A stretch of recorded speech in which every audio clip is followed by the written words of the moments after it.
بسم اللہ الرحمن الرحیم۔ السلام علیکم ورحمۃ اللہ وبرکاتہ۔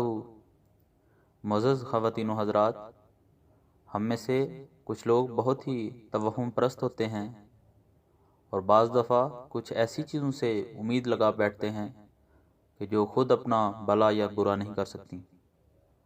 چنانچہ حضرت شیخ سعدی رحمۃ اللہ علیہ نے ایک بڑی ہی زبردست حکایت اپنی گلستان میں درج کی ہے۔ آپ لکھتے ہیں کہ ایک دیہاتی کا گدھا مر گیا۔